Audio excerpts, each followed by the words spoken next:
se llama dialoplasma. Muy bien. Eso seguramente ustedes lo han escuchado, seguramente ustedes lo han compartido en otra materia o incluso en colegio. Muy bien. ¿Qué concepto tenemos? Y vamos a remarcar aquí lo que está aquí, va a aparecer nuevamente aquí, pero no es por puro gusto, sino es porque todos tengamos una visión completa de lo que estamos tratando de remarcar. Aquí lo que ustedes tienen prácticamente es un cuadro sinóptico, ¿entiendes? ¿Por qué? Porque nos está viendo muy bonito, composición, funciones, estructura, ¿no es cierto? Y entonces nos está situando prácticamente qué elementos debemos considerar cuando hablamos del citosol. Entonces hay una composición, hay funciones y hay una estructura, ¿cierto? Muy bien. Entonces, ahora con esto, todos los que quieran, ¿cierto? Van a poder acceder a estos resumitos, que está muy bonito, pero aquí está, digamos, un poquito más ampliadito y quizás más legible. Muy bien. ¿Qué decimos? Primero lo voy a leer, después voy a pedir que ustedes todos participen, ¿cierto? Que sí que se va a hacer nuestra hermenéutica de video. Voy a calificar, es decir, su participación más que un aprovechamiento, digamos, de memoria, ¿no? Sino su participación. Es lo que se pretende en estas clases. Entonces, ¿qué decimos aquí? Que el citosol o matriz citoplasmática es un líquido que se localiza dentro de las células. Constituye la mayoría del fluido intracelular.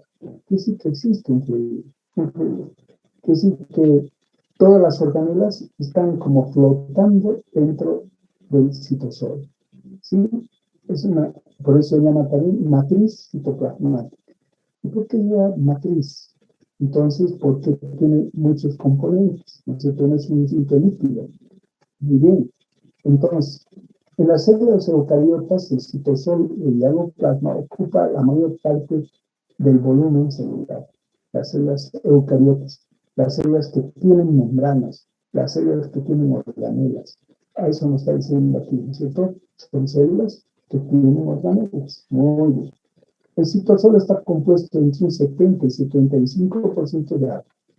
70 a 75% de agua, formando una disolución coloidal. Esto es clave. Tiene una disolución coloidal. ¿Por qué es necesario considerar esta solución coloidal? Porque se va a someter a cambios, ¿no es cierto? Y esos cambios pueden ser riesgosos para el contenido y para la subsistencia de la célula. Entonces, disolución coloidal, el resto de sus componentes, que son las proteínas, considerándose ahí los aminoácidos, las enzimas, proteínas estructurales, etc. Quiere decir que aquí tenemos en primer lugar lo que están con el nombre de próteos, o todo lo que corresponde a aminoácidos, enzimas. Las enzimas son también proteínas estructurales, ¿no es cierto? Van a ver ustedes que hay proteínas que están formando, por ejemplo, la proteína de actina, ¿no? Es una proteína que en algunos casos es muy, pero muy importante, especialmente en el músculo. Ahora vamos a mirar eso. Lípidos, glúcidos, ¿cierto? Que están metidos también allá. En cuanto a los glúcidos, tenemos los polisacáridos, después los monosacáridos, que la anterior clase hemos visto, ¿no es cierto? Hemos hecho una precisión exacta. Luego viene la parte importante, que está dentro del citosol, los ácidos nucleicos. Ahí tenemos nosotros los nucleótidos y los nucleósidos. Nucleósidos. Ustedes ya dominan, ¿no es cierto?, que es un nucleótido. Lo han hecho muy, pero muy bien. Y nucleósidos, y hay una diferencia. Estos no tienen, porque es su molécula de fosfato, no tienen. Y entonces se llaman nucleósidos. Ahí está la diferencia entre nucleótidos y nucleósidos. ¿Qué más tenemos? Estas dos moléculas fundamentales, ¿no? que son el ARN, los tipos de ARN, perdón, el ARN de transferencia y el ARN mensajero. Muy bien. Luego está el ATP, otro elemento con sus enlaces de alta energía, especialmente en las mitocondrias. Muy bien. Productos del metabolismo y sales minerales y suelos. Todo está metido en el citosol. Esos son los elementos que están ahí. Entonces, ¿qué más tenemos aquí? Y aquí está, miren lo que dicen, ¿no? La estructura puede presentar dos estados físicos. El gel, que es viscoso, y el sol, que es un fluido. Entonces, miraremos eso. El contenido de agua en el citosol es variable, ya que puede mostrar dos estados con consistencia diferente. El estado gel, de consistencia viscosa. Gel. Cuando inmediatamente ustedes lo deben asociar, que saben mucho de esto, a la gelatina, estado de gel, con cierto grado de consistencia, estado de gel. En cambio, estado de sol es de solución, líquido, consistencia fluida. Las células pueden cambiar del estado del citosol, de sol a gel. Miren qué interesante. Entonces, pueden cambiar según las necesidades. De gel a sol o de sol a gel, según las necesidades de la célula. Estos cambios permiten el movimiento amoeboide, por ejemplo, con el que la célula puede desplazarse. Cuando hay necesidad de ciertas células que tengan movimiento. Ya vamos a mirar eso. Funciones del citosol, hecho fundamental, muy importante. En las células procariotas, la mayoría de las reacciones químicas del metabolismo se realizan en el citosol. Otras ocurren en la membrana. Pero lo que nos interesa a nosotros es las células eucariotas, aunque muchas rutas metabólicas ocurren en el citosol, otras se realizan en los organelos, o sea, organulos, dice aquí. Es lo mismo, organulos, organelas, dentro de estos organelos. Por ejemplo, ahí tenemos, ¿no es cierto?, el retículo endoplasmático, que tiene sus ribosomas. Tenemos el aparato de Golgi, también muy fundamental, tomando las vesículas que van recorriendo como platos que tienen el aparato de Golgi, ¿no es cierto? Las vesículas que van cambiando su consistencia. Después, ¿qué tenemos? También tenemos lo que es, vamos a decir, esta gran organela, ¿no es cierto?, que es la mitocondria, fundamental para producir energía. Entonces, ahí está, ¿no? Entonces, el citosol interviene en la regulación del pH intracelular. Si nosotros pusiéramos en el examen, ¿cuál es la función más importante que se produce en el citosol?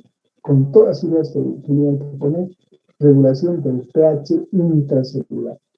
Es fundamental el pH. Gracias al pH vamos a tener la posibilidad de ayudar a subsistir o eliminar a la célula. Muy bien. Las proteínas del citosol actúan como enzimas fundamentales para la vida de la célula, por lo tanto, intervienen en procesos metabólicos. Vamos a dejar para después esto, porque es fundamental que ustedes dominen estos términos. Estos términos son claves, desde ahora y para siempre. Quiere decir que ustedes tienen que tener un dominio de estos términos. ¿Listo? Vamos a insistir un poquito con eso, nada más. Tal cual hemos dicho, entonces vamos a iniciar nuestra participación. Vamos a ver cómo está nuestra participación, cómo está nuestra atención en clase. Y entonces, nosotros estamos cerca del examen y estamos ir poniendo notas, especialmente de prácticas. Entonces, vamos para eso. Pilar Samira Belén.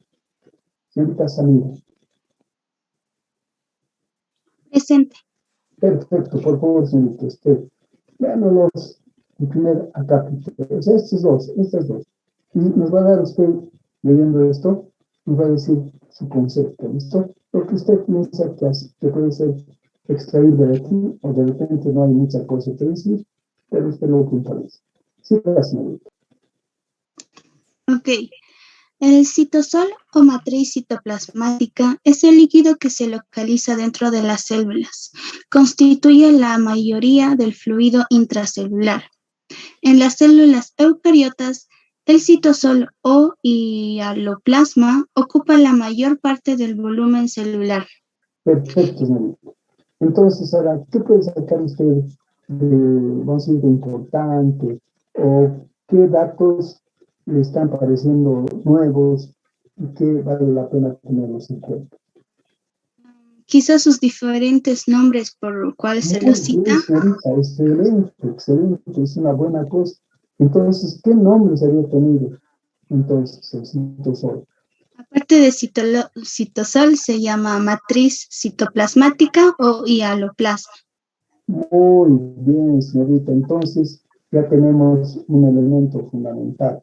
Lo que ha precisado la señorita es que tiene diferentes nombres y se está refiriendo a lo mismo. ¿Y qué es el citosol en sí? Es el líquido que se encuentra en las células. Perfecto. Es la parte líquida de las células. Es decir, Sí, que dentro de las células tenemos un líquido. Listo. Muy, muy bien. Está muy bien. Excelente. Esta es su primera participación. Vamos a ver si podemos lograr una segunda. Está bien, gracias, señorita. Entonces, Alarcón, Belén. Presente. Eso, señorita. Ustedes se encargan de este punto. Y por favor nos va a Ok. ayudar con eso, ¿ya? ¿Lo leo? Sí. Ok. Ya. El citosol está compuesto entre un 70 y un 75% de agua, formando una disolución coloidal. El resto de sus componentes, protidos, aminoácidos, enzimas, proteínas estructurales, etc. Lípidos, glúcidos, polisacáridos, monosacáridos, etc. Ácidos nucleicos, nucleótidos, nucleósidos, ARNT, ARM, ATP, etc. Productos del metabolismo y sales minerales disueltas. Perfecto. Denos un conceptito de esto. A ver, ¿qué puede usted decir Bueno, de esto? para mí lo más importante sería que el citosol está compuesto de un 70 a un 75 de agua, también que forma una disolución coloidal. También sería que, a ver, creo que esos dos serían los más importantes. Ya, está bien. Pero, ¿qué componentes sería usted capaz de citar aquí? ¿Cuáles son los básicos componentes que tenemos nosotros en la alimentación? Para justificar la alimentación, ¿no es cierto? ¿Cuáles serían los elementos? Los lípidos, los glúcidos, los ácidos nucleicos. Sí, los ácidos nucleicos. Perfecto. Y dentro de los ácidos nucleicos, dos tipos de compuestos. Sí, los nucleótidos y los nucleósidos. Los nucleósidos, muy bien. Y un enlace de alta energía, que se llama ATP. el ATP. Bien, sales minerales disueltos, etc. Muy bien. Está bien, señorita, está bien, está bien. Entonces quiere decir que tenemos ya una visión de si todos están participando, todos estamos aprendiendo más. Entonces, vamos. Ahora, aquí viene una cosa importante, porque nos han dicho que el sol era un elemento que estaba en disolución coloidal. Vamos a justificar eso, ¿ya? Una disolución coloidal. Entonces, ahora sí, pasamos inmediatamente a Ampuero, Galán y Carla. Presente.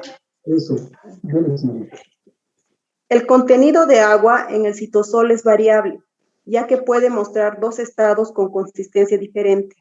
El estado gel, de consistencia viscosa, y el estado sol, de consistencia fluida. La célula puede cambiar de estado del citosol, de sol a gel, o viceversa, según las necesidades de la célula. Estos cambios permiten el movimiento ameboide con el que la célula puede desplazarse. Ahora sí, denos un vistazo, un pequeño concepto de lo que usted ha tratado. Ya. El contenido de agua del citosol en realidad es variable, puede estar en estado gel, de consistencia viscosa o en estado sol de consistencia fluida. Esto le permite a la célula, estos cambios, tener un movimiento ameboide con el que puede desplazarse. Perfecto, señorita. Ahora, entonces, para grabar esto en nuestro conocimiento, entonces el estado de gel es una consistencia. El estado de gel es una consistencia viscosa. Perfecto. ¿Y el estado sol? De consistencia fluida. Perfecto. Excelente. Ese es el concepto fundamental. Cuando hablamos de un líquido o un estado coloidal, entonces tenemos que saber si está en estado de gel o en estado de sol. ¿No es cierto? Si está fluido o si está con una concentración viscosa. Muy bien. Muy bien, muy bien. Está yendo muy bien la percepción de ustedes. Arco, señorita Arco Fanny. Aquí estoy. ¿Leo, profe? Sí, por favor. Funciones del citosol. En células procariotas, la mayoría de las reacciones químicas del metabolismo se realizan en el citosol y otras ocurren en las membranas. En eucariotas, aunque muchas rutas metabólicas ocurren en el citosol, otras se realizan en los orgánulos. El citosol interviene en la regulación del pH intracelular. Perfecto. Ahora sí, señorita. Escúchenme bien, por favor. ¿Qué diferencia está haciendo aquí? Por favor, ¿qué diferencia está haciendo en cuanto al citosol? Hay, bueno, en los tipos de células se dividen en procariotas y eucariotas, como ya sabemos. Entonces dice que en las células procariotas, algunas reacciones que se dice ser la mayoría de ellas ocurren en el citosol, pero que otras, en menor cantidad, ocurren en la membrana. Y en cambio, en las células eucariotas, otras se realizan en los orgánulos. Ah, muy bien. ¿Y por qué será eso, señorita? Resulta ser una pregunta media capciosa la que le estoy haciendo. ¿Pero por qué será eso?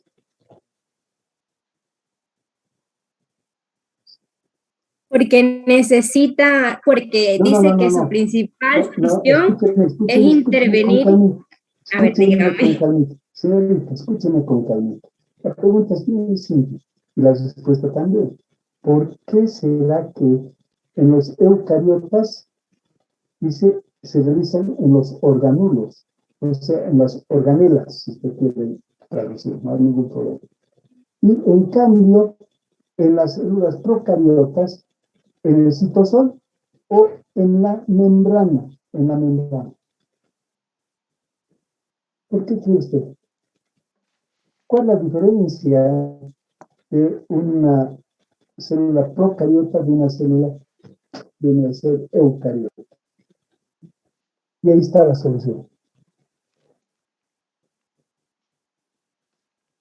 Le ha tocado una puntita. En que las células, ahí estoy intentando descifrarlo. En que las células procariotas es netamente para las bacterias, en cambio las células eucariotas es para los seres humanos y los seres vivos, como las plantas, los animales. Perfecto, yo le acepto eso, le acepto. Pero hay un pequeño conceptito que está bien, pero falta darle toque final, hablando de célula propiamente. De células. Usted me dice que son de las bacterias, yo le acepto plenamente que las eucariotas son de los seres vivos que corresponden a plantas, animales, y yo también acepto. Pero un pequeño detallito que hace que sea clave la cuestión. ¿Por qué en la membrana, en cambio en otras organelas? En las organelas. Membrana, organelas.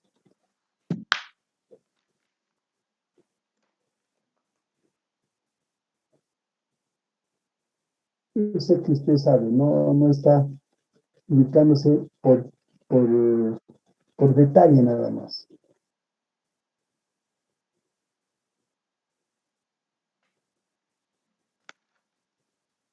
Porque en los procariotas no se pueden identificar organelas, no hay membranas, no tienen organelas.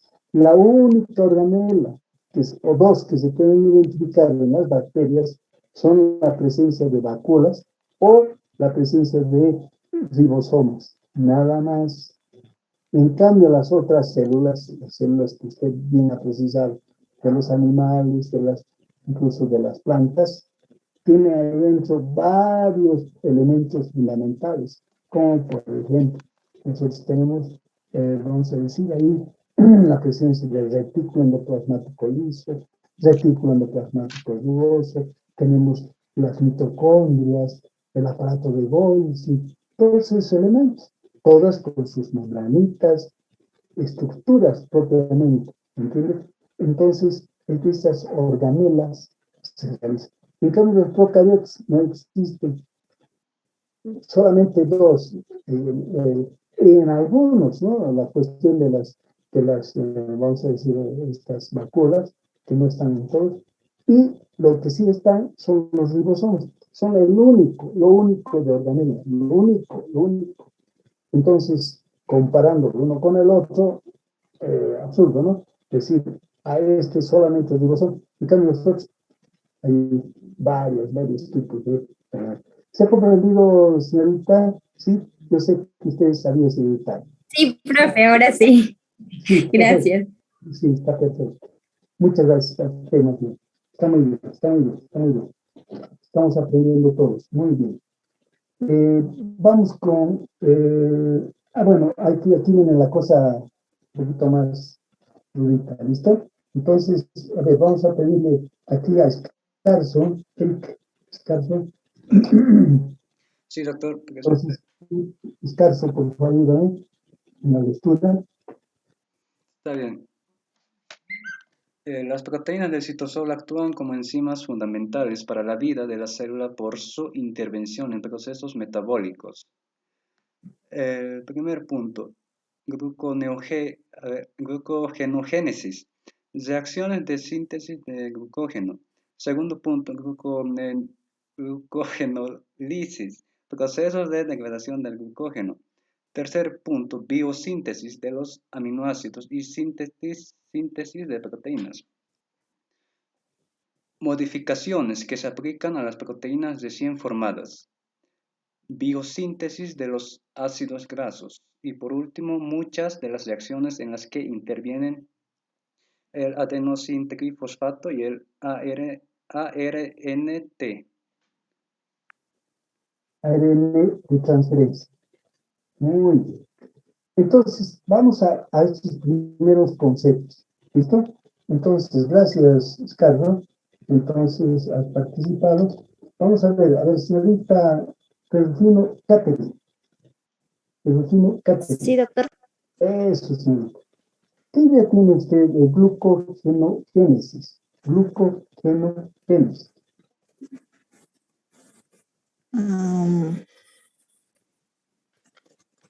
Sería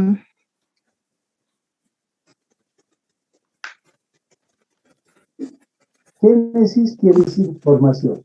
¿Estamos de acuerdo? Génesis siempre nos habla de formación. Glucogenogénesis, ¿qué estará diciendo? ¿Formación o síntesis de qué? glucógeno. De glucógeno.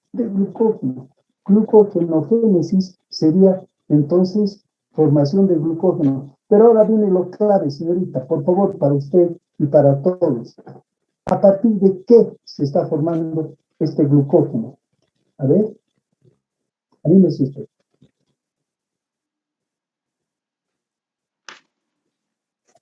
A partir de la glucosa.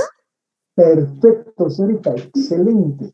Quiere decir que muchas moléculas de glucosa se van a acumular y van a ingresar en los dos depósitos que existen en nuestro organismo. ¿Cuáles son esos dos depósitos, señorita? Mire cuántas personas están saliendo con un solo término. ¿Cuáles son los dos órganos donde se está produciendo la glucogenogénesis?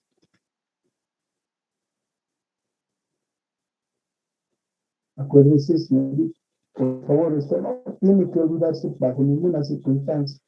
Puede salir hasta en el examen perfectamente, porque esto va a salir de repente en este examen, en el examen final, en cualquier examen. ¿Por qué? Porque es fundamental para ustedes. Entonces, la formación de glucógeno se produce y se deposita en dos órganos. ¿Cuáles son esos dos órganos, señorita?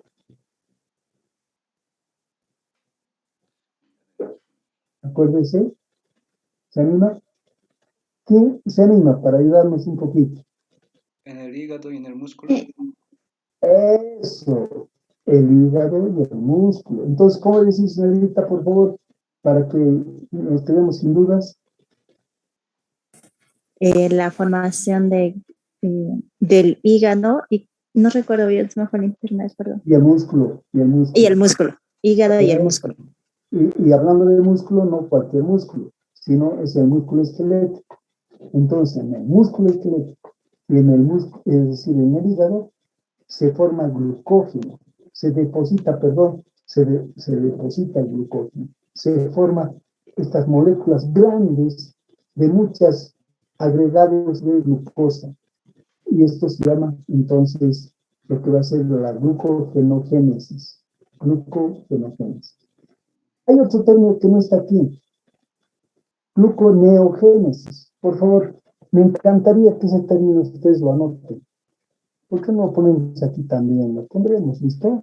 Lo pondremos. Me interesa mucho que ustedes conozcan esto. Gluconeogénesis.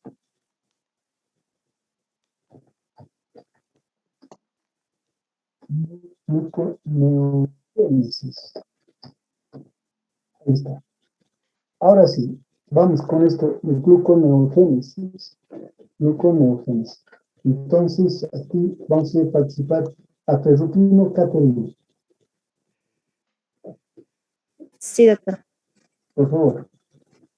¿Qué será gluconeogénesis? No sabría. Creo que usted ya participó y hemos estado un poquito con glucogenogénesis, ¿no? Entonces, pasaremos a Flores Tailín. Señorita Flores Tailín. ¿Sí dice? ¿Qué será para usted gluconeogénesis?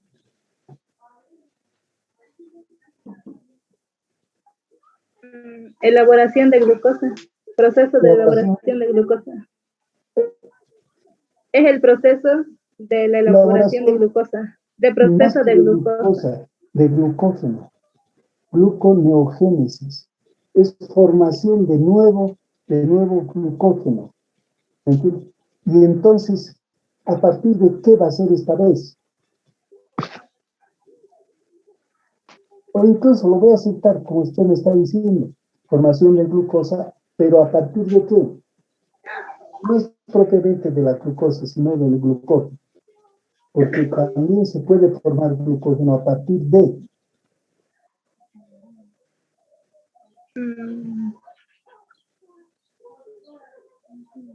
Ya no de compuestos a base de glucosa, sino de qué. ¿Qué otros dos elementos conoce usted como los macronutrientes, señorita? Los macro, sí, macro o micro. Los macro. Aparte, ¿qué más conoce usted? Aparte de lo que corresponde a los hidratos de carbono. Proteínas y grasas. Claro. Entonces, ¿a partir de qué se va a producir la gluconeogénesis? A partir de las proteínas y grasas. Muy bien, señorita. Y eso puede suceder y va a suceder. Por favor, tómelo en cuenta, señorita, ¿sabe? Porque va a haber enfermedades debilitantes que de pronto usted en el hospital va a encontrar pacientitos donde están fundiéndose. ¿Por qué? Porque para formar energía están consumiendo ya no hidratos de carbono. Sus lípidos ya los han consumido. Están súper flacos, súper flacos. Entonces, ¿cuál va a ser la última etapa, señorita? ¿Cuál va a ser la última etapa? Ya han consumido hidratos de carbono, ya han consumido lípidos. ¿Qué es lo que va a empezar a consumir? No le entendí bien esa parte, Luis. ¿Cómo? ¿Perdón? No le entendí bien la pregunta. Ya, muy bien, escúcheme. De pronto usted va a encontrar, le digo, pacientitos que están en estado de desnutrición. ¿Listo? Estos ya han fundido lo que son sus lípidos, han fundido lo que es sus depósitos de glucosa en forma de glucógeno que van a empezar a consumir. Son 3 los componentes que hemos identificado. 2 ya se han agotado, me queda solamente uno. ¿Cuál es ese? Las proteínas. Claro, señorita, las proteínas. Entonces, ahí ya tenemos algo grave. Porque las proteínas, ¿dónde encontramos proteínas? A ver, dígame, señorita, en última instancia. ¿Cuáles son esas proteínas que están en última instancia localizadas? ¿Dónde? A ver. En lo que son el origen animal, mayormente en la... No. En su cuerpo, estoy hablando de usted, de su cuerpo. Estoy hablando de pronto de que usted está. No, ni comparado. Hablemos de un paciente. Un pacientito que está en el hospital, en estado realmente muy lamentable. Ya ha fundido lo que es hidratos de carbono, ya ha fundido lo que es los lípidos. Ahora, como usted bien lo ha dicho, está empezando a fundir las proteínas. ¿Qué proteínas? Porque no hay depósitos de proteína, le cuento que no hay depósitos de proteínas. Entonces, ¿qué proteínas van a empezar a consumir? ¿Cuáles creen? Las proteínas esenciales. No, ya las esenciales, todo eso la consumen. ¿Qué proteínas? ¿Dónde tendremos proteínas? A ver, señorita, ¿dónde tendremos proteínas? No en depósito, sino dentro de nuestro organismo, en última instancia, ¿dónde vamos a hallar proteínas? ¿Se anima usted a decirme? No. En el músculo están las proteínas contráctiles. Por lo tanto, los pacientes no van a poder ni moverse, porque sus músculos van a estar fundidos. Eso es lo que pasa, y escúcheme bien lo que le voy a decir. Esto es lo último que pasa cuando hay pacientes que ya están en últimas etapas, por ejemplo, de los pacientes que tienen anorexia nerviosa. También sucede en los pacientes que están, por ejemplo, con enfermedades terminales como el SIDA. Pacientes que están en último estadio de un tipo de cáncer. Y entonces estos pacientes lo que van a tener entonces va a ser el estado final, que se llama, de desnutrición, que se llama caquexia.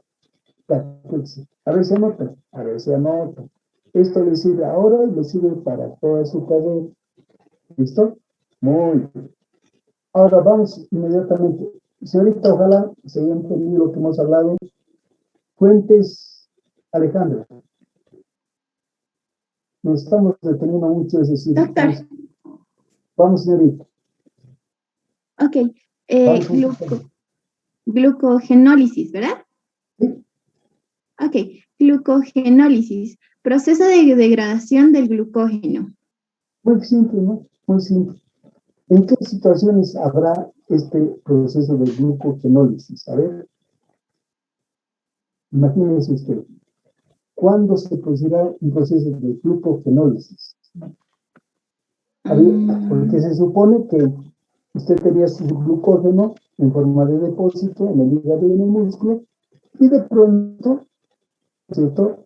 Tiene necesidad y empieza a producirse la glucogenólisis.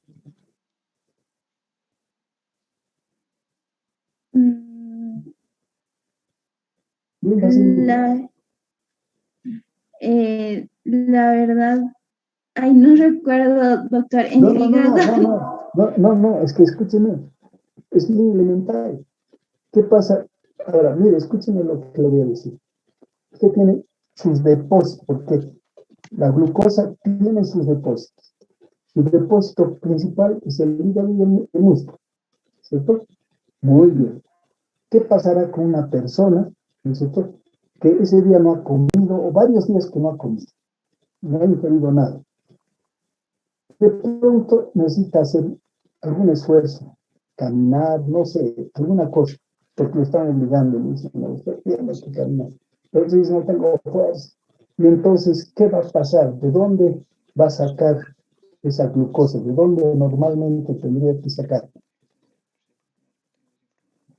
¿Dónde estaba depositado el glucógeno?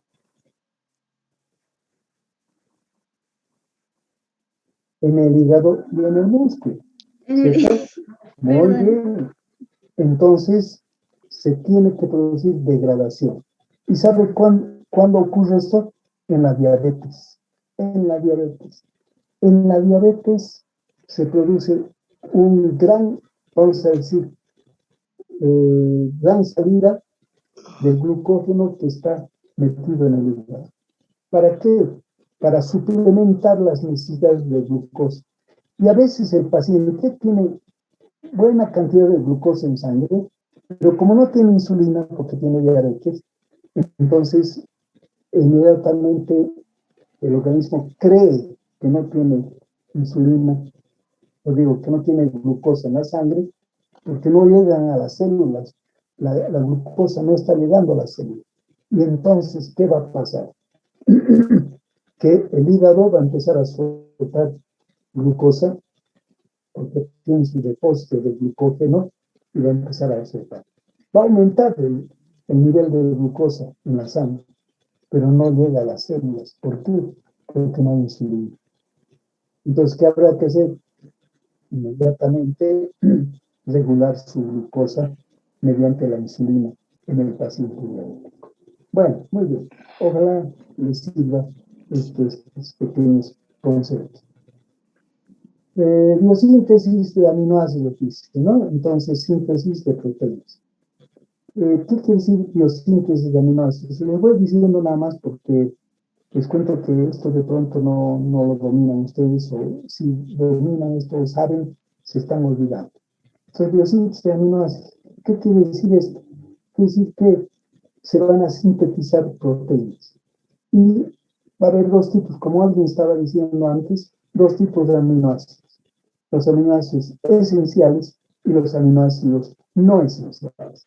Entonces, bajo ese principio, por favor, vamos a pedirle a alguien que nos ayude con esto, que es algo conocido también por nosotros. Entonces, me guía Sheila. Sí, doctor. Perfecto. ¿Qué concepto tiene usted de lo que es un aminoácido esencial y un aminoácido no esencial?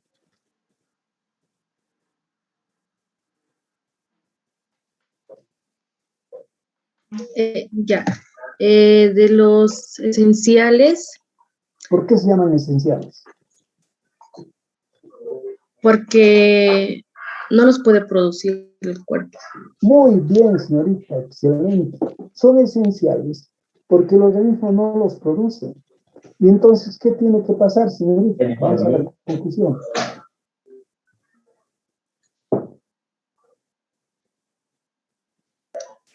Perdón, dice, no lo escuché bien. Claro.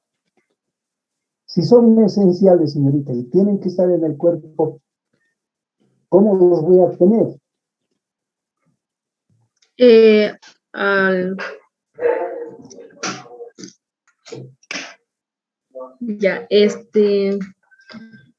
lo tendríamos que consumir mediante alimentos. Muy bien, señorita, muy bien, excelente. Es la única forma, porque no hay depósitos, no hay depósitos. Entonces, ¿qué pasa con el hígado? El hígado va a recibir esos aminoácidos esenciales y le va a servir para fabricar moléculas, ¿cierto? Para fabricar con los aminoácidos grandes proteínas, ¿entiendes? Y hay proteínas donde tienen que entrar estos aminoácidos que son esenciales, ¿cierto? En cambio, ¿qué pasa con los no esenciales, señorita? La terminal. ¿Lo está haciendo bien? Ya, las no esenciales se pueden obtener con la alimentación. No. Ay, no, a ver. No, escúcheme, no confundamos. Los esenciales entran, como usted nos ha dicho, con la alimentación. Ahora, olvídese de la alimentación. Olvídese de la alimentación. ¿Cómo es que tenemos aminoácidos no esenciales? ¿Cómo cree usted? Que... Ay, no recuerdo. Porque el hígado los produce. Ay, Los produce. sí, Quiere sí. decir que no existen depósitos, pero ¿cómo los produce? Bien facilito, ¿no es cierto? Entonces, agarra y arma. Por eso que el hígado es un gran laboratorio y forma aminoácidos no esenciales. Quiere decir que el hígado forma unos, mediante la dieta entran los esenciales, y los no esenciales el organismo los va formando en el hígado. Y entonces ya tenemos la colección de aminoácidos. ¿Cuántos son los aminoácidos en total, señorita? Esto ya es muy elemental. Perdón, Lice, no lo escuché. ¿Cuánto es la cantidad de aminoácidos? Los esenciales son 20. No. El total ¿El son total? 20. El total son 20. ¿Cuántos son los aminoácidos no esenciales?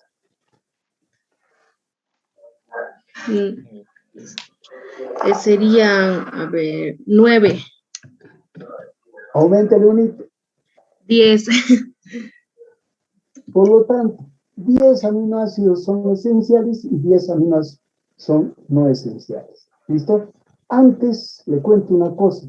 Antes se pensaba que en el adulto 12 eran los aminoácidos no esenciales y 10 aminoácidos esenciales. Ha cambiado. Ahora la nomenclatura es que 10 y 10 son 10 aminoácidos esenciales. Eso se decía de los niños. Se decía que 10 eran en los niños y otros 10 también en el niño. Pero ha cambiado en el adulto y se sabe ahora que son tanto en el adulto como en el niño. Listo. Bueno, se acabó. Entonces, se ha entendido, por favor, señorita.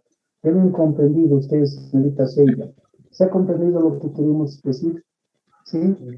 Sí, Lice. Perfecto. Muy bien. Después tenemos biosíntesis de ácidos grasos.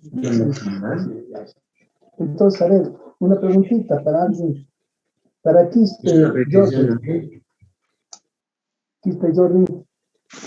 Sí, Liz. Eso. ¿Cómo es de la biosíntesis de los ácidos grasos? Mira, mediante qué ingresan los ácidos grasos. A ver, cuéntame. ¿Te animas? ¿Mediante qué alimento o cómo? Claro, lo que tú quieres. Pero tú me puedes decir cómo es que adquirimos los grasos. ¿Cómo es que ya están en nuestro organismo? Bueno, ¿cómo los adquirimos? Mediante la alimentación. Ya, mediante la alimentación. Una cosa de origen importante. animal o vegetal. Perdón. De origen animal o vegetal. Ya. Más de origen animal, ¿no? Los de vegetal también existen, son selectivos, perdón. Muy bien. Está muy bien. Pero, ¿qué más? ¿Qué más me puedes decir? Por ejemplo, en la alimentación, tú nos has precisado que en la alimentación está muy bien. Que yo como más grasa y voy a tener más depósitos de grasa en ciertos lugares del organismo y voy a empezar a engordar. Hasta ahí estamos de acuerdo. Pero ¿qué pasa? Pregunto, ¿qué pasa si tú no comes grasa, pero empiezas a engordar? ¿Cómo sería la explicación? ¿Cómo sería tu emoción? Que estás consumiendo muchos azúcares. Ah, ¿por qué? Estamos yendo bien. Jordi, por favor. ¿Por qué? Porque estás comiendo muchos hidratos de carbono simples. Por eso, pero ¿qué pasa con estos hidratos de carbono? Justificado. Bueno, esto se sintetiza y se transforma en ácidos grasos. Pero ¿cuándo se sintetizan y se transforman en ácidos grasos? Cuando no tienes una ingesta de ácidos grasos. Ya. Daremos la explicación. ¿Ya? Yo sé que tú sabes, no me estás queriendo dar la razón que en este momento lo vamos a dilucidar. Normalmente nosotros lo primero que hacemos, ¿no es cierto?, es que de pronto si no consumimos grasa, mucha grasa, y de pronto empezamos a engordar, ¿cómo sería nuestra situación? Primero, la glucosa que ingresa a nuestro organismo está controlada principalmente por el hígado y está controlada por los niveles de glucosa, es decir, de glucosa dentro del organismo y los niveles de insulina. Si eso está normal, no es diabético, etc., entra la glucosa y inmediatamente es aprovechada por el organismo. ¿Dónde va a ir? En primera instancia, ¿dónde va a ir toda esa glucosa? A las células. ¿Listo? Células. ¿Qué pasa si ese mismo rato, o sea, o ponte unas horas, la persona consume más hidratos de carbono? Ha tomado su desayuno, ha tomado incluso unas horas, si tú quieres, y todo ha ido a las células. Perfecto. Pero ¿qué pasa si sigue consumiendo hidratos de carbono? Entonces el organismo, ¿qué va a hacer? Va a llevar todo ese exceso de glucosa que está entrando al organismo a los depósitos. Entonces, Jordi, ¿cuáles eran los dos depósitos? ¿Cuáles eran los dos depósitos? El hígado y el músculo esquelético.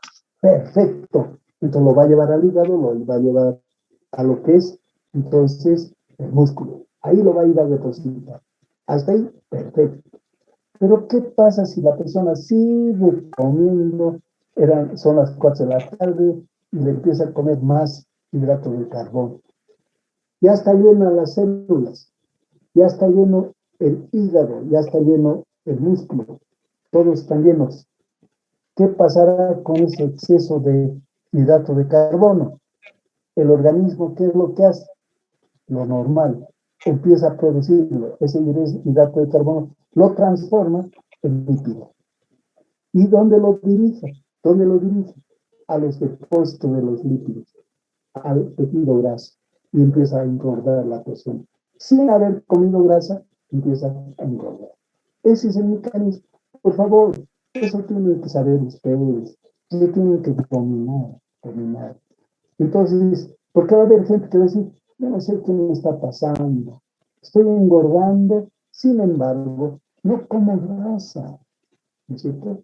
Y entonces, usted ya tiene la explicación, le dice, no, usted no está comiendo grasa, pero está exagerando, está mal balanceada su dieta, está comiendo mucho hidrato de carbono. Y eso se está transformando, ¿no es cierto?, en grasa. Listo, ya está.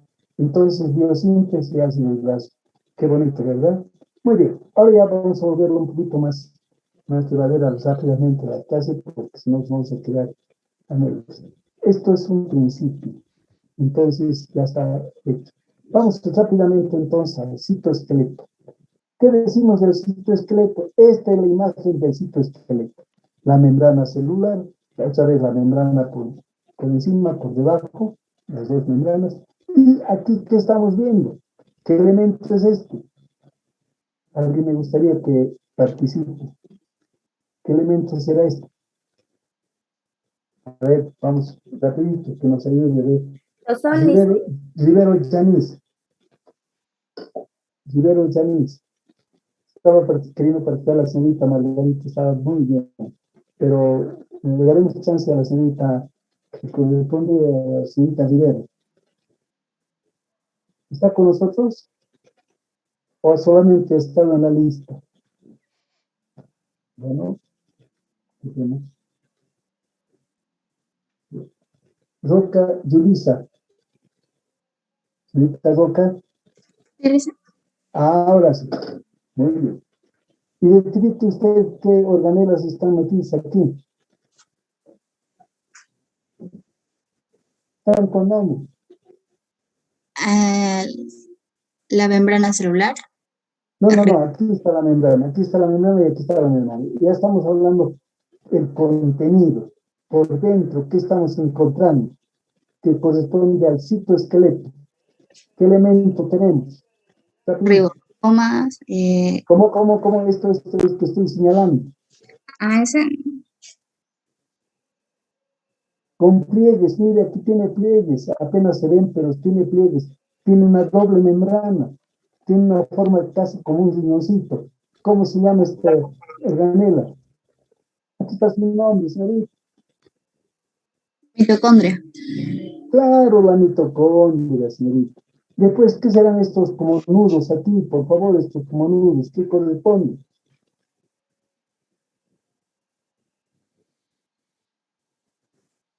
Polisoma. Polisomas, muy bien, muy bien. ¿Qué sirven para unir? ¿Qué cosa está uniendo aquí? ¿Qué serán estos elementitos que estamos viendo aquí? ¿Qué serán? Bueno, ahorita vamos a ir a esto, ahorita vamos a ir, lo dejaremos. Aquí otro elemento, este de aquí, este. ¿Qué será? Aquí otro, aquí hay otro. El retículo endoplasmático. No, ¿qué dice? Ah, Mira, aquí está ribosoma. aquí. ¿Ah? Ribosoma. Los ribosomas. ¿Qué función tienen los ribosomas, señorita, para terminar tu participación? ¿Para qué sirven los ribosomas?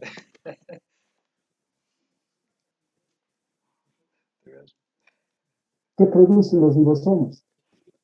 ¿Por qué las células bacterianas tienen ribosomas? Su único aparato que tienen, solamente eso. ¿Para formar qué? ¿Qué se forma en los ribosomas? ¿Qué se forma? El ARN. Vea conmigo aquí, señorita, ¿qué se forma? Voy a pintar de amarillo. La síntesis de proteína. Ah, no se olvide, ¿listo? ¿Qué había sido que se forma en los ribosomas, señorita? Para que todos escuchen, para que todos se acuerden, para que nadie se olvide, es pregunta hasta el examen. ¿Qué se forma en los ribosomas, señorita? La síntesis de proteína. O sea, proteínas. ¿Qué se forman? Proteínas. ¿Qué se forman? Proteínas. Listo. ¿Qué se forma en la mitocondria? ¿Qué función tiene? Producción de energía, producción de ATP.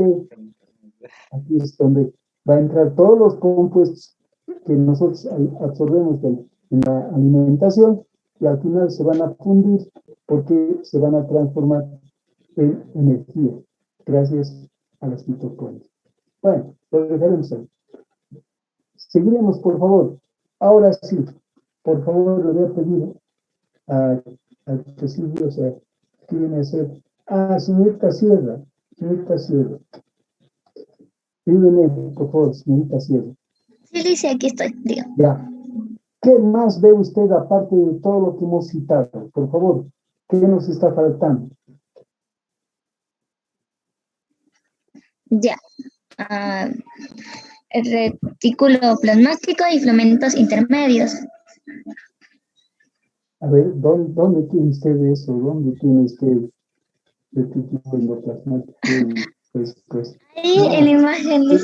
Pero no, en la imagen nomás, señorita, en la imagen nomás. Ya vamos a hablar de mitocondrias, polisomas, ribosomas. Ajá. Bueno, el retículo endoplasmático lo voy a citar. Pero, ¿qué más tenemos? Tenemos la membrana celular, ¿Qué cosita no se ha mencionado?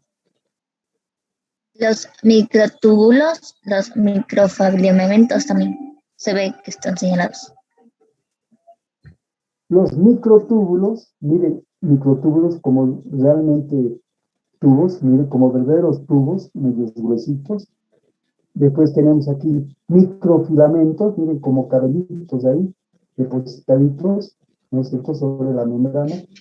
Y por lo tanto, ¿qué otra cosita más, señorita, por favor? Ayúdeme. Filamentos intermedios. ¿Qué están haciendo esos filamentos intermedios? ¿Qué le parece a usted? Me parece así como esas arañas de araña. Perfecto.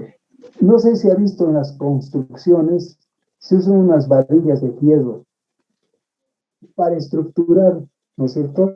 Para que los obreros se suban ahí encima, ponen unas maderitas, ¿sí? Y gracias a eso, en base a esto, están trabajando. Quiere decir que esta es la imagen tridimensional de cómo está estructurado estos elementos que son los filamentos intermedios, los microfilamentos y los microtúbulos. todos estos elementos. Quiere decir que no todo está bailando ahí adentro, sino que está bien organizado, ¿cierto? Y esto es lo que nosotros conocemos como el citoesqueleto. Ahora sí, ya estamos en posibilidades de seguir adelante. Señorita Helen, por favor, usted. Entonces, a ver. ¿Puede echar una leída? Citoesqueleto. Sí, ya, es un entramado tridimensional. Prevé el soporte interno para las células. Consta de microfilamentos, filamentos intermedios y microtúbulos y mantienen la forma de la célula. Facilita la movilidad celular mediante cilios y flagelos. Es importante tanto en el transporte intracelular y en la división celular. Funciones del citoesqueleto. ¿Sigo, Alice? Está muy bien, hasta ahí está perfecto. Entonces, ¿qué había sido este citoesqueleto, señorita? ¿Cuál es su concepto? ¿Cuál es la función que promueve el soporte interno? No. El citoesqueleto, según todo lo que ha leído, entonces, ¿qué puede decir usted? Para empezar, está mostrando aquí qué le está diciendo. Es un entramado tridimensional. ¿Qué quiere decir tridimensional? Me suena como en 3D. Claro, exactamente, usted lo ha dicho perfectamente. Quiere decir que no es una cuestión plana, no es un dibujo que está aquí, como por ejemplo nosotros estamos viendo este dibujito en 2 dimensiones. Tiene profundidad, tiene alto, tiene ancho y tiene profundidad. ¿Me entiendes? Y eso gracias a que se conserva a todos estos elementos que están aquí adentro. ¿Qué corresponde a qué? Entonces, señorita, ¿qué decirlo? Microfilamentos, filamentos intermedios y microtúbulos mantienen la forma de la célula. Perfecto, gracias, señorita, muchas gracias. Entonces, ahora sí nos vamos a dedicar a funciones del citoesqueleto. ¿Listo? Funciones del citoesqueleto. Entonces vamos a pedir aquí que la señorita Velázquez Noemí participe con nosotros. Señorita Velázquez. ¿Sí? ¿No está? Bien. Las notas van a salir de estas cositas, de esta participación. ¿Entienden? Entonces, por favor, comprendan ustedes que no es por gusto que estamos molestándolas. Es más bien un aprovechamiento de la clase. Vamos inmediatamente a la señorita Ventura Cintia. Presente, dice. Eso, señorita, muy bien. Entonces, funciones, dice aquí, ¿listo? Entonces, por favor, usted nos va a leer 2 funciones, ¿listo? Ya. Funciones del citoesqueleto. Soporta el volumen citoplasmático donde se encuentran todos los orgánulos celulares, eucariotas y componentes celulares, procariotas, donde está formado por proteínas diferentes. Participa en la división celular, tanto en la separación de los cromosomas, después de la replicación, como en la separación de las células hijas. Muy bien, excelente, señorita. Entonces, ya tenemos que una de las funciones importantes está metida incluso en la división celular. Muy bien. Gracias, señorita. Está muy bien. Entonces, positivo. Después tenemos Vilca Yesenia. Vilca, por favor, usted también participe con 2 conceptos. Ayuda a la célula a mantener su forma, pero también a cambiarla cuando es necesario y dependiendo de las condiciones a su alrededor.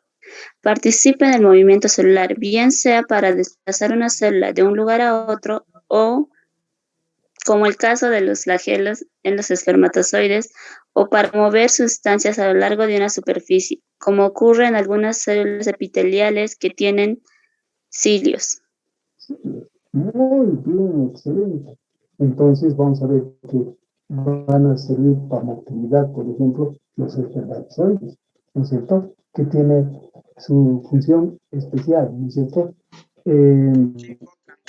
Vamos a ver dónde más va a aparecer todos estos elementos que le sirven de movilidad. Entonces, para movilidad. Y vamos a justificar. Entonces, vamos a pedirle, por favor, aquí,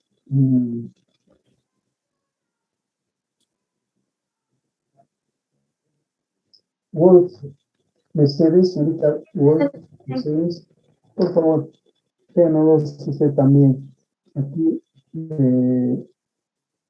estos dos. ¿Sí se me escucha, Licen? Ya, está bien. ¿Sí se me escucha? Se le escucha perfectamente, señorita. Ya, listo. Tiene una importante contribución en la formación de los apéndices celulares que denominamos cilios y flagelos. Ese era el otro. Ya. En los animales vertebrados del citoesqueleto es el responsable de la contracción muscular. Ya, cilios y flagelos. En los vertebrados del citoesqueleto es responsable de la contracción muscular. Muy bien.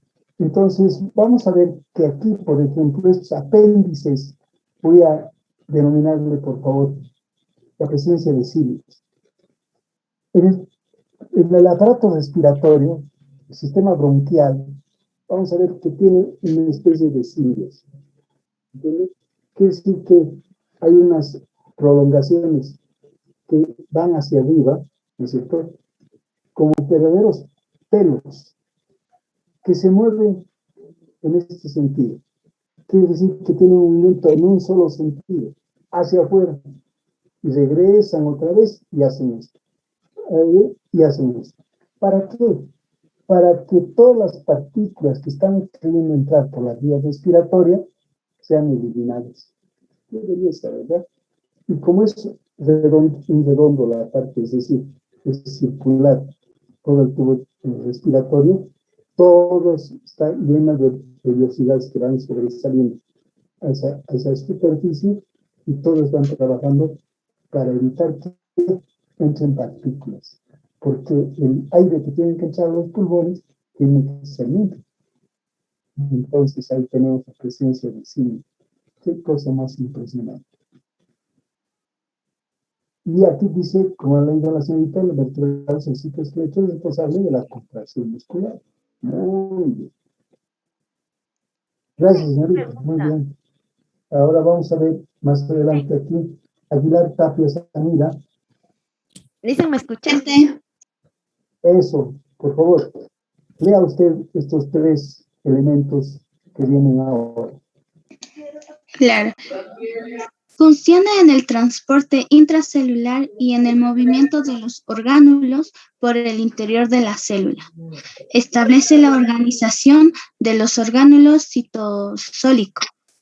Asiste a la comunicación entre orgánulos vecinos gracias al transporte de moléculas entre estos, así como entre células vecinas.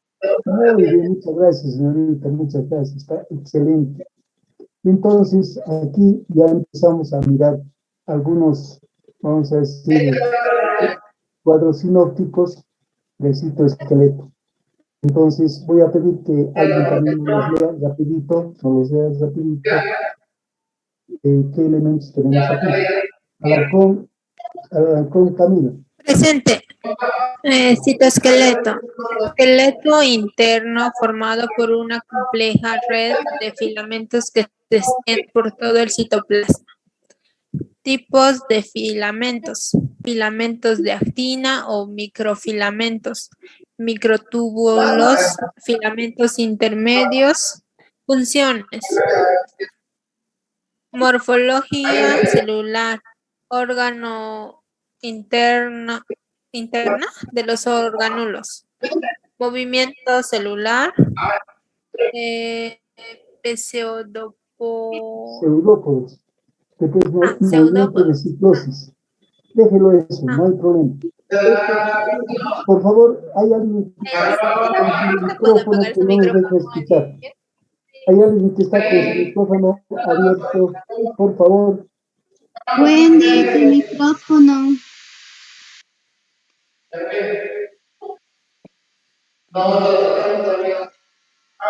Sí será, ¿no? Ahora sí. Señorita, por favor, tipos de filamentos. Insistiremos un poquito con esto. Ok.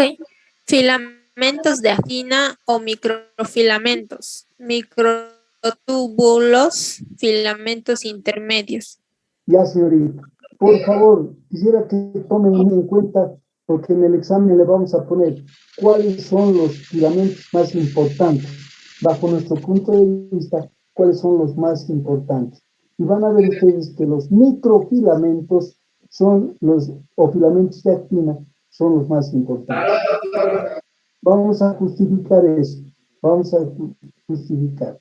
Entonces, aquí tenemos nuevamente, que dice aquí, a ver, vamos a pedirle por favor gracias señorita Samira, vamos a pedir a Ampuero, Carla.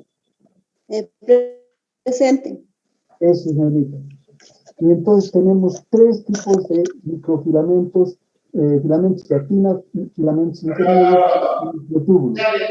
Vamos a ver cuáles son los microfilamentos de actina y filamentos intermedios.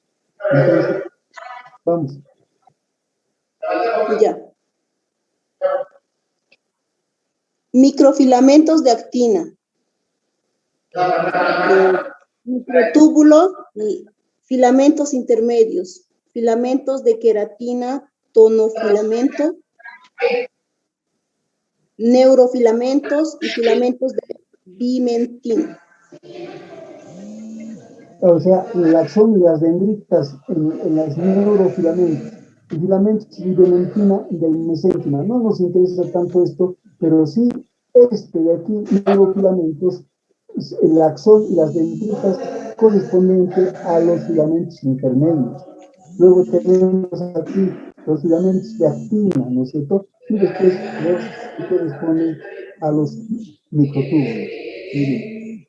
Otra vez aquí. Y entonces con esto vamos a justificar. Por eso decimos que los microfilamentos de actina son los más importantes. Entonces, estos microfilamentos de actina son los más importantes. Hay un micrófono que no nos está dejando avanzar. Por favor.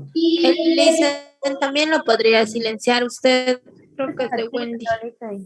Sí, pero tendría que volver otra vez y no quiero bajar toda la información que tengo aquí. Por favor. Ya. Mire, fíjense, aquí tenemos función de los microfilamentos y aquí tenemos contracción muscular. Miren, fíjense, esto es clave, por favor. La contracción muscular se realiza gracias a la presencia de estos microfilamentos.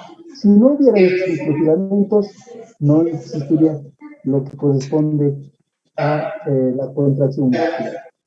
Formación de las microvellosidades. Las microvellosidades están formadas en base a ¿qué tenemos aquí? Entonces, los microfilamentos de actina y miosina para el movimiento. Y aquí tenemos la contracción de la célula para la división celular. Todo eso está gracias a los microfilamentos de actina. Por eso es que estos van a ser los elementos claves y va a ser pregunta de examen. Entonces, microfilamentos de actina. ¿Listo? Muy bien. Entonces, y aquí tienen la molécula de actina. No vamos a empezar a explicar esto porque esto está muy relacionado con la contracción muscular. Ahora, lo que sí aquí está, y vamos a pedirle a alguien que no nos lea, aquí está la señorita Arcos. Por favor, señorita Arcos, Cami, ayúdenos. Sí, profe, aquí está. Ya. Listo. Dice, la principal función de la actina es el movimiento tanto celular como los orgánulos, aunque también está implicada en procesos de crecimiento, así como en las últimas fases de la división celular. En clínica, detección de los alelos de la actina causantes de patologías y como marcador de la atrofia, que provoca disminución de su nivel en el músculo. Espérenme un ratito, Vamos a silenciar.